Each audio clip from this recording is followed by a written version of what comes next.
Hello student, dream academy channel पे एक बार फिर से आपका स्वागत है।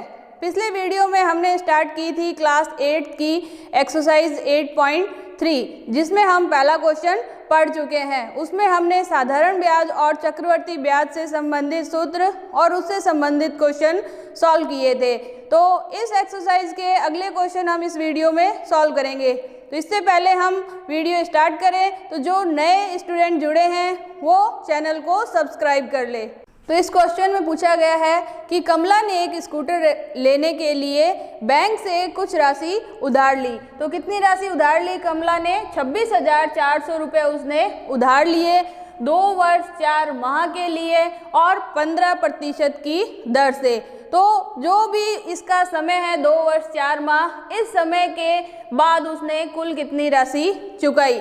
तो इससे में क्या पता चल रहा है कि कुल राशि का मतलब है कि हमें मिश्र धन ज्ञात करना है।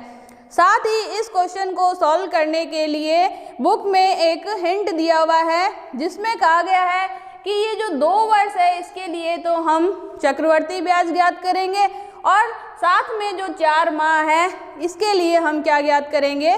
साधारण ब्याज। फिर इन दोनों को जोड़ के हम मिश्र धन ज्ञात करेंगे मूलधन को ऐड करके। तो इसी संकेत के अनुसार हम इस क्वेश्चन को सॉल्व करेंगे।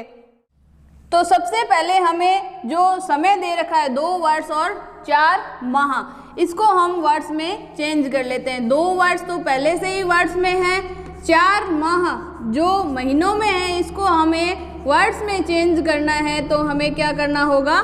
12 का भाग देना होगा। जैसे ही हम 12 का भाग देंगे तो क्या हमारा समय बन जाएगा? 2 सही 1/3 वर्ष। अब हमारे लिए समय 2 सही 1/3 वर्ष है। अब हमें क्या करना है? क्वेश्चन में जो संकेत दिया हुआ है उसके अनुसार इसको सॉल्व करते हैं कि 2 वर्ष के लिए हम चक्रवर्ती ब्याज से मिश्र धन ज्ञात करते हैं। तो मिश्र धन का सूत्र होता है मिश्र धन बराबर मूलधन 1 प्लस दर बटे 100 और घात में समय। सबसे पहले हमें सूत्र लिख देना है। अब हमें क्या लिखना है कि जो ये वैल्यू दी हुई है वो हम इस फॉर्मूले में पुट कर देंगे। तो मूलधन दे रखा है 26,400 रुपये प्लस दर है 15/100 और घात में समय। अब हमें पूरा समय नहीं लगाना है, हमें क्या करना है? ये जो पूर्ण संख्या है 2 वर्ष, इसके लिए हम चक्रवर्ती ब्याज से मिश्र धन ज्ञात करते हैं। तो हमने समय क्या लगाया? 2 वर्ष। अब इसको कैलकुलेट कर देते हैं। 26,400 गुणा 100 की 1 से गुणा कराई, 100 प्लस 15 यानी कि 115/100। पूरे की घात कितनी है? 2 घात का मतलब है इसको 2 बार लिख के गुणा करवाएंगे। तो इससे पहले ये दोनों 5 के पहाड़े से कटते हैं। 5 दूनी 10, 0, 5 दूनी 10 और 5 तिया 15। ये आगे 23 बार कटा। अब इसको आगे हम लिखते हैं 26,400 गुणा 23/20 गुणा 23/20। 2 बार क्यों लिखा है? क्योंकि इसकी घात क्या है? 2 है। इसलिए ब्रैकेट में जो भी राशि है उसको हमने इस तरीके से गुणा की फॉर्म में 2 बार लिख दिया। अब हम देखते हैं 1 0 से 1 0 कैंसिल, इस 0 से ये 0 कैंसिल और क्या कटता है? इस 2 से काटे हम 1 बार, इस पूरे को काटे 2 एकम 2, 2 तिया 6 और 2 दूनी 4। टोटल कितना है? 132 और 23 गुणा 23। तो इसको हम यहाँ लिख लेते हैं 132 गुणा 23 गुणा 23 बटे में है अभी भी हमारे पास ये 2 बचा है। ये तो कैंसिल हो ही चुका था इससे, और लास्ट में क्या बचा है? 1 2 और बचा है। इसको हम और इससे काट दें, 2 से ये फिर कटेगा, 2 छिंग 12 और 2 छिंग 12। तो क्या बचा हमारे पास? 66 गुणा 23 गुणा 23। इन सब की हम गुणा करवा देते हैं। 66 23 की 23 से गुणा करा देंगे तो 23 का वर्ग होता है 529। 529 की 66 से हम गुणा करवा के देखेंगे। तो 66 को इससे टोटल आप रफ में गुणा करा के देख लीजिए, 34,914 रुपये। ये आ गया हमारा मिश्र धन जो हमने चक्रवर्ती ब्याज की दर से ज्ञात किया है। अब हम क्या करेंगे कि हमारे पास ये जो 2 वर्ष का मिश्र धन आया है, तो हमने यहाँ लिखा नहीं था, यहाँ लिख देते हैं 2 वर्ष के लिए मिश्र धन, ये हमने ज्ञात किया था। इसको हम स्टार पॉइंट लगा देते हैं कि इसी हिसाब से हम इस क्वेश्चन को सॉल्व कर रहे हैं। नेक्स्ट स्टार पॉइंट क्या लगाएंगे कि ये जो समय 1/3 वर्ष है, इसके लिए 1/3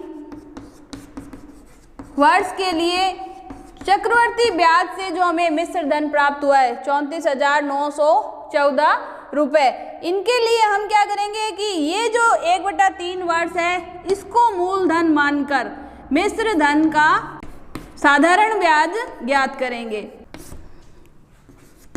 इसको स्पेशल याद रखना है, इसलिए इन दोनों पॉइंट को मैंने स्टार पॉइंट लगा दिया है कि जो संकेत थे उसके आधार पर पहले जो 2 वर्ष थे उसके लिए तो हमने चक्रवर्ती ब्याज से मिश्र धन ज्ञात किया, फॉर्मूला लगाया, मान रखे और गणना करने पर 34,914 रुपये मिश्र धन प्राप्त हुआ।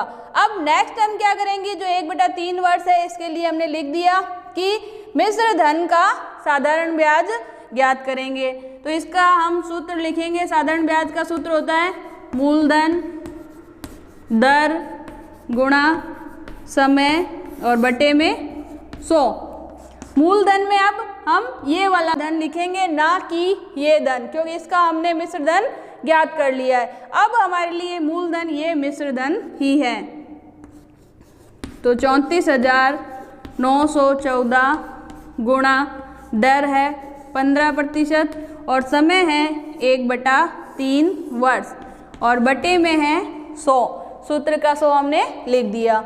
अब क्या कैंसिल हो रहा है हम देख रहे हैं, ये कट रहा है 15 से 5 बार।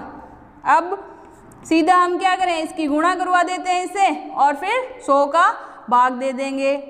बटे में है 100, 1 0 से 1 0 कैंसिल हो गई। अब बटे में बचा 10, इसका मतलब एक संख्या के बाद दशमलव लग जाएगा।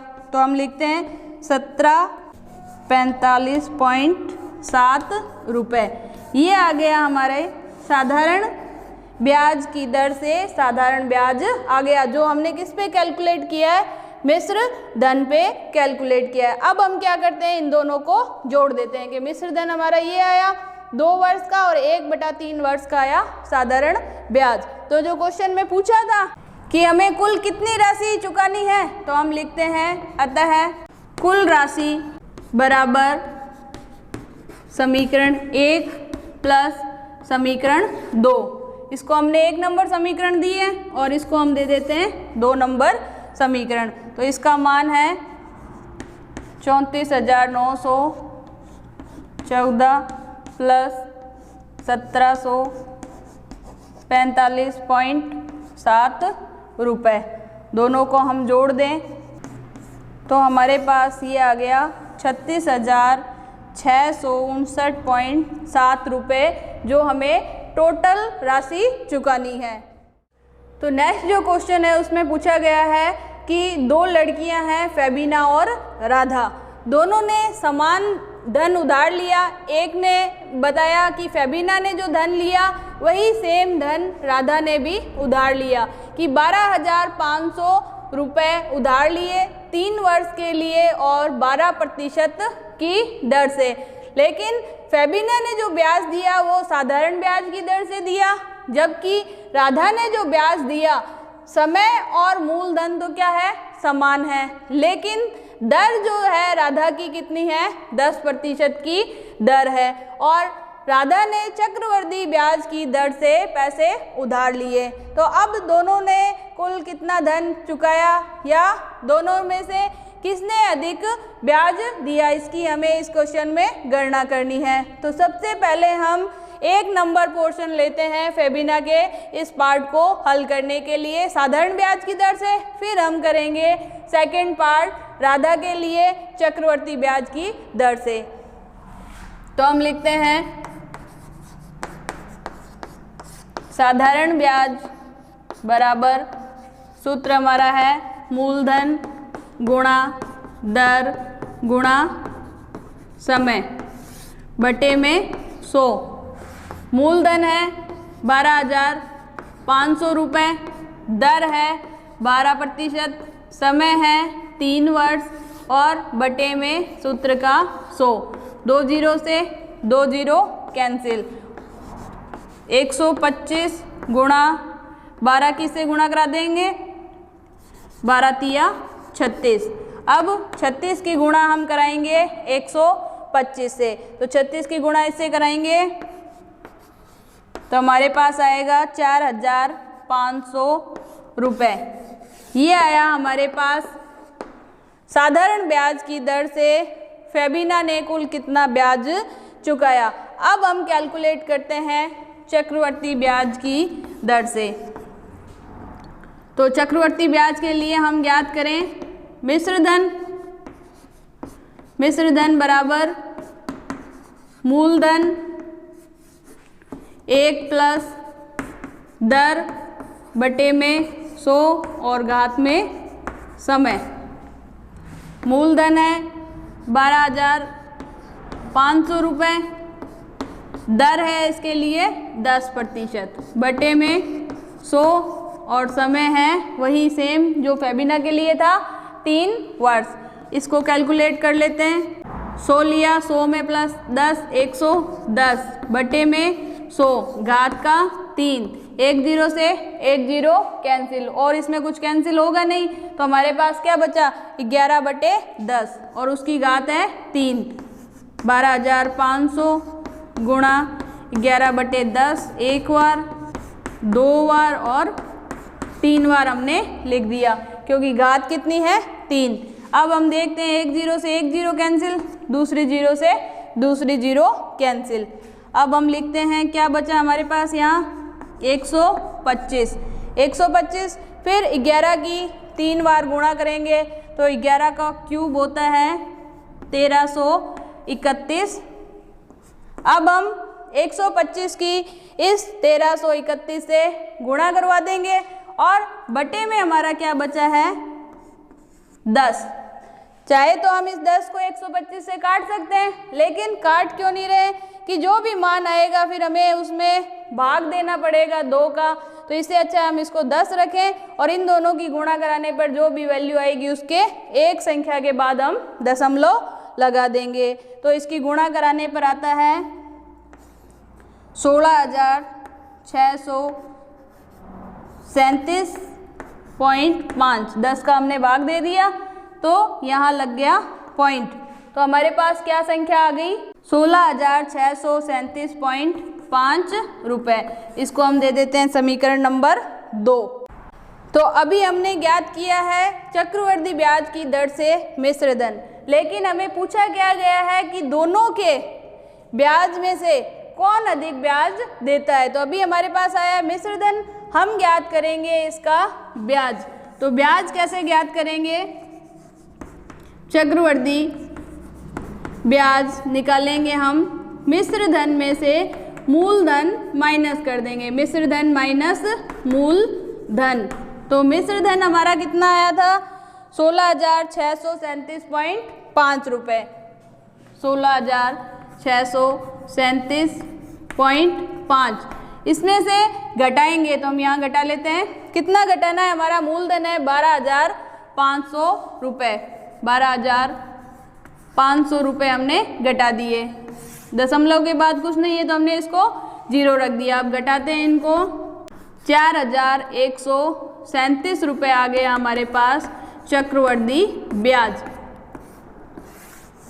अब हमें क्या करना है, दोनों का कंपैरिजन करना है। इसको हम समीकरण नंबर 3 दे देते हैं। किससे कि फेबिना ने कितना ब्याज दिया था 4,500 रुपये और राधा ने कितना ब्याज दिया 4,137। तो किसका ब्याज अधिक है, फेबिना का ब्याज अधिक है। फेबिना का ब्याज ज़्यादा है किसके, राधा के ब्याज से।